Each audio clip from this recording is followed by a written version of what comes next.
Un pays au bord de l'explosion, le Cameroun. Ce mardi 11 novembre 2025, l'air est lourd, très lourd, comme suspendu à une tension invisible, prête à éclater. Depuis le 12 octobre, date de cette présidentielle qui a confirmé Paul Biya pour un 8e mandat, le pays vit au ralenti, dans la peur, dans la colère, une colère sourde, brûlante qui monte des rues jusqu'au toit des ministères. Des milliers de citoyens ont crié leur refus. Ils ont marché, défié, résisté. Ils ont parlé de hold-up électoral, de résultats truqués, de démocratie confisquée. Et face à eux, la répression, froide, méthodique. Des dizaines de morts, près de 2000 arrestations. Un pays fracturé. Dans cette atmosphère explosive, un homme se détache. Paula Tangandji, le ministre de l'administration territoriale au MINAT, l'un des plus proches collaborateurs de Paul Biya, plus proche du pouvoir. Son agenda ces jours-ci en dit long, très long. Avant même que l'ultimatum lancé dimanche soit par Issa Chiroma Bakary, cet appel retentissant à la légitime défense populaire si les détenus n'étaient pas libérés. Tangandji préparait déjà une tournée discrète mais décisive pour Paul Biya dans le Grand Nord. Objectif: prendre le pouls du terrain, parler aux autorités locales et amorcer lentement une libération progressive des jeunes manifestants. Une stratégie d'apaisement, une tentative d'équilibre, un signal peut-être d'ouverture. À Ngaoundéré, dans la Damawa, il a fait libérer une 60aine de détenus. Un geste fort, salué par certains, jugé, calculé par d'autres. Mais un geste quand même. En face, l'opposant Issa Chiroma Bakary, lui, frappe fort. Médiatiquement, politiquement, son ultimatum claque comme une menace, une mise en garde. Il fait planer une tension supplémentaire sur un pays déjà à vif.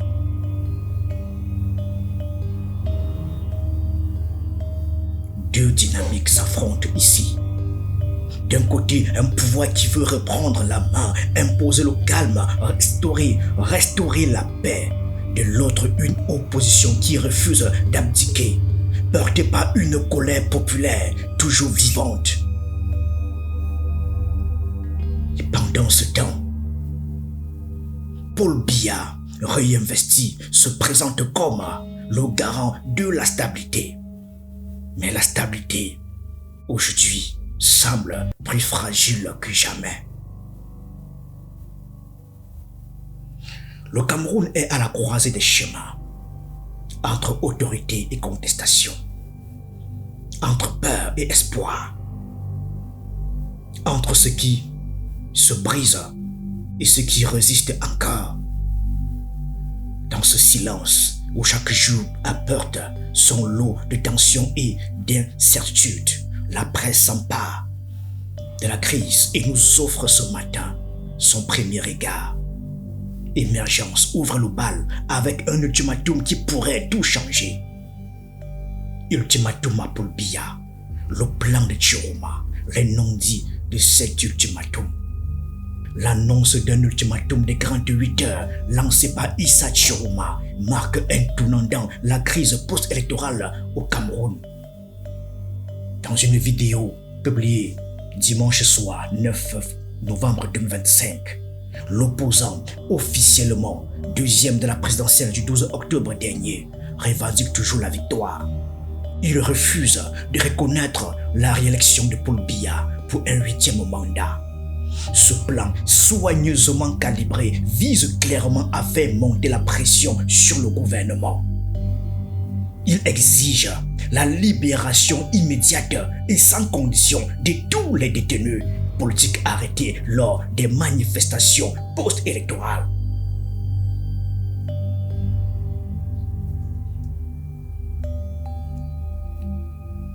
Les non-dits de cet ultimatum soulignent émergence. Il renvoie à une stratégie politique audacieuse et risquée. Issa Chiroma va bien au-delà de la simple contestation électorale. Il dénonce un gangstérisme d'État et une terreur d'État exercée contre les populations. Il fait état d'arrestations massives, souvent arbitraires, et de purges politiques. Selon lui, cela plonge le pays dans une crise existentielle. Il insiste lourdement. Le régime porte la responsabilité pleine et entière de toute escalade éventuelle. Il met en garde contre une légitime défense populaire si ces revendications ne sont pas entendues dans le délai imparti. 48 heures.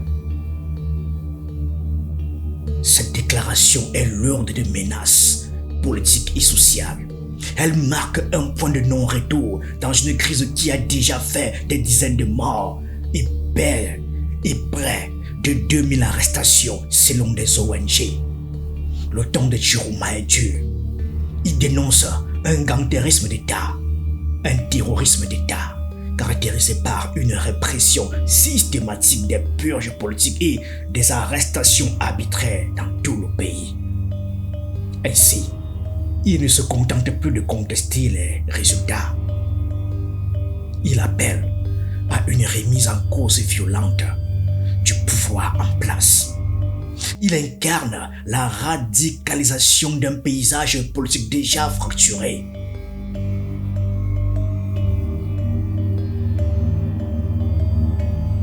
En refusant de reconnaître la légitimité de Paul Biya et en se posant en victime d'un système gangréné, Chiroma envoie un message clair à ses partisans. Le combat pour la liberté et la justice est à un tournant historique. Ce plan s'inscrit également dans une stratégie visant à mobiliser la population, internationaliser la crise et accroître la pression sur le régime condamné par une partie croissante de la société civile, des ONG et des observateurs internationaux. Mais cet ultimatum n'est pas seulement une posture rhétorique. Il déclenche aussi une dynamique de peur et d'incertitude.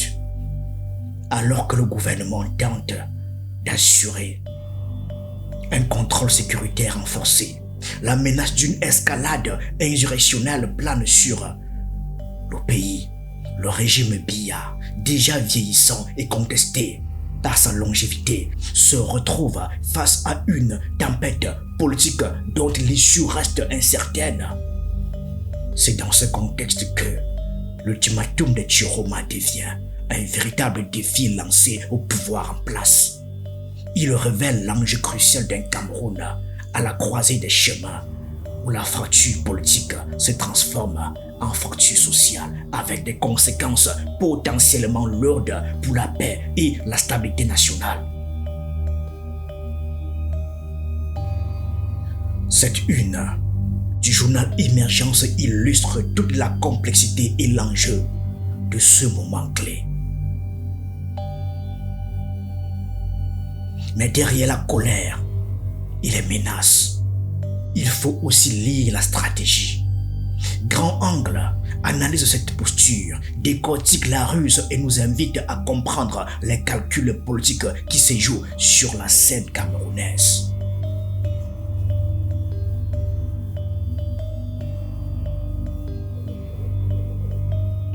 Alors que l'ultimatum d'Issa Chiroma éclate comme un coup de tonnerre, dans le paysage politique camerounais. Grand Angle propose une analyse plus prudente et calculée de cette imposture. Intitulée Chiroma la Russe. La une suggère que cette offensive n'est pas uniquement une protestation populaire, sincère, mais aussi une manœuvre politique savamment orchestrée. Le journal souligne qu'en ce moment, la plupart des manifestants arrêtés lors des troubles post-électoraux sont sur le point d'être libérés naturellement. La garde à vue administrative touche à sa fin. Anticipant cette évolution, Chiroma aurait alors choisi de lancer cet ultimatum spectaculaire afin de se positionner en sauveur des détenus, jouant sur la perception publique pour capter l'attention médiatique et politique. Cette lecture critique évoque une stratégie d'illusionniste politique. Chiroma ne serait pas vraiment en train de défendre le peuple, selon le journal, mais plutôt en train d'asseoir son image de meneur habile capable d'influencer le cours des événements. Ce calcul vise à renforcer son capital politique à l'aube d'une période électorale et post-crise où chaque acteur cherche à maximiser sa visibilité et sa légitimité. Grand Angle met aussi en garde contre le mélange dangereux entre revendications populaires authentiques et ambitions personnelles. Un cocktail qui, selon ce journal, ce quotidien, qui risque d'aggraver les tensions plutôt que de les apaiser. On y perçoit une dénonciation implicite, la récupération politique des luttes citoyennes qui fragilise davantage la cohésion sociale en un moment où le pays a cruellement besoin d'apaisement. Cette perspective invite donc à un examen plus critique des actions des leaders politiques, à une vigilance contre les jeux d'appareil et à une demande de sincérité dans l'engagement pour la démocratie et la justice. Le journal pose enfin la question: quel est l'effet réel de ce type de démarche sur la paix durable et sur la possibilité de construire un dialogue politique véritable? Si la politique s'exprime en tactique et en manœuvre, la réalité humaine, elle, frappe plus fort. La nouvelle expression nous plonge au cœur des victimes, des familles et des jeunes détenus, et rappelant que derrière les enjeux du pouvoir, la vie continue de souffrir.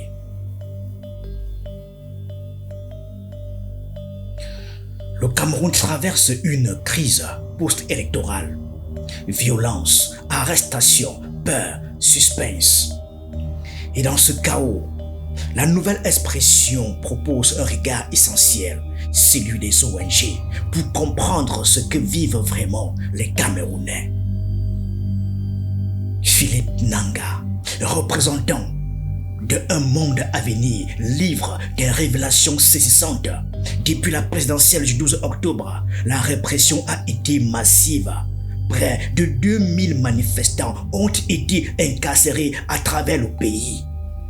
Arrêtés, souvent pendant les manifestations contre la réélection contestée de Paul Biya.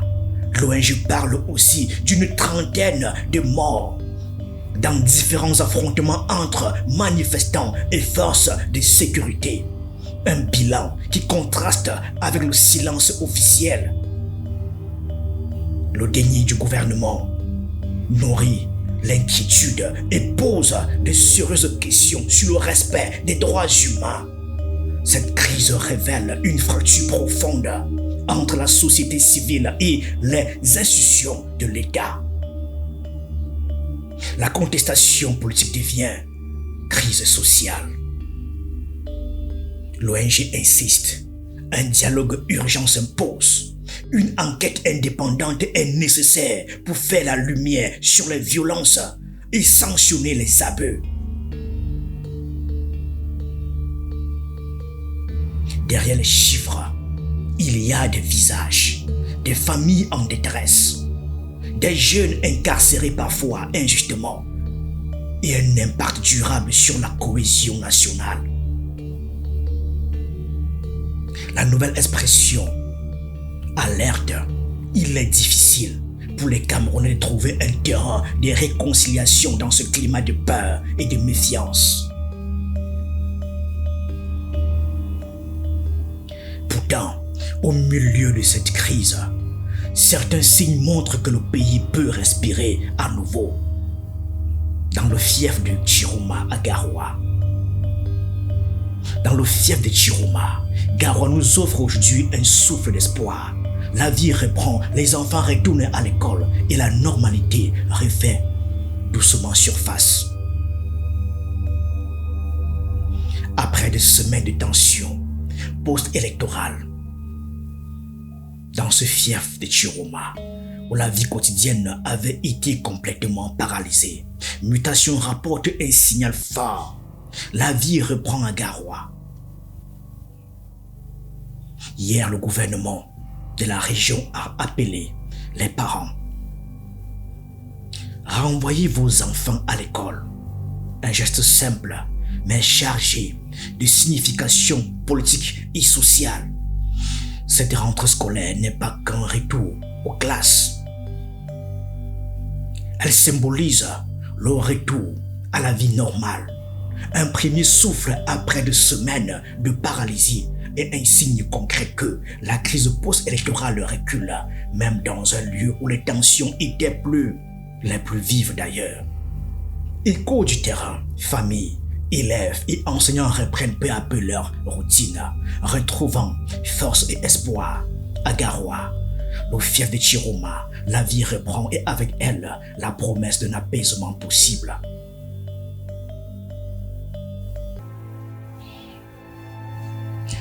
Cette crise post-électorale de 2025 ne peut être comprise sans un fait essentiel. Le Cameroun vient d'offrir à Paul Biya, déjà au pouvoir depuis 1982, un 8e mandat consécutif. 7 années de plus, 7 années supplémentaires au sommet de l'État. Pour beaucoup de Camerounais, ce n'est pas un simple chiffre. C'est un symbole. Le symbole d'un régime perçu comme immobile, fermé, presque éternel. Un système qui semble avoir arrêté le temps. Et face à cela, c'est le découragement qui s'installe. L'injustice ressentie. La colère contenue. Cette année encore, sous le même président, aujourd'hui âgé de 92 ans, c'est pour beaucoup un horizon sans lumière. Non pas un espoir de changement, mais la cristallisation d'un statu quo pesant, un pouvoir figé parfois déconnecté des réalités sociales, économiques et même culturelles du pays. Cette longévité, bien que légale, pose une question essentielle, celle de la représentativité, de la légitimité et au fond de la capacité du Cameroun à se réinventer.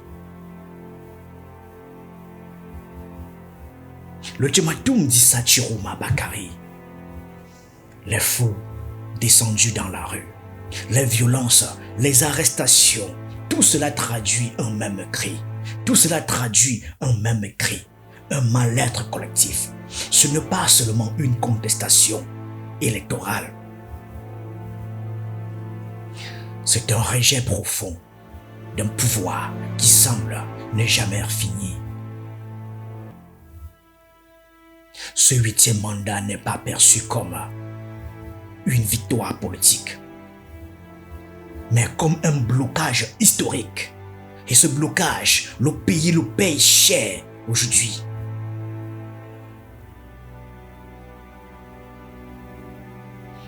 Pour dépasser cette crise, il faudra plus que des mots.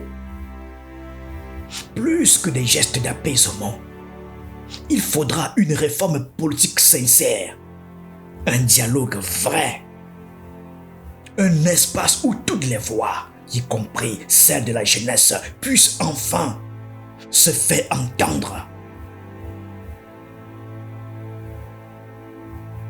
Le Cameroun doit aussi affronter ses blessures, ses vieux démons, tourner la page d'un modèle autoritaire et bâtir une démocratie vivante.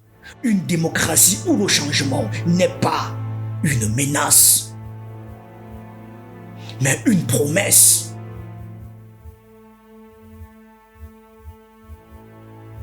Car nous sommes à un tournant.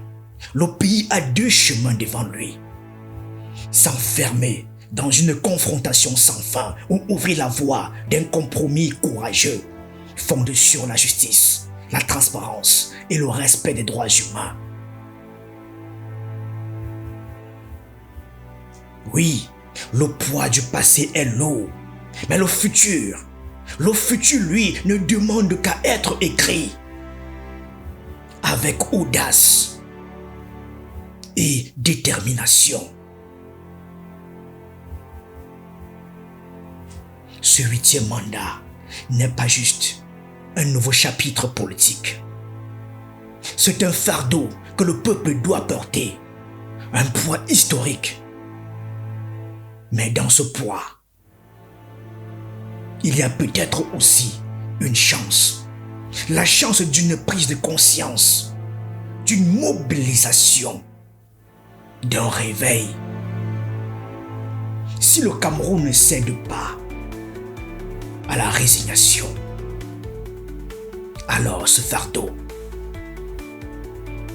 pourrait bien devenir le premier pas vers sa renaissance. Merci à tous.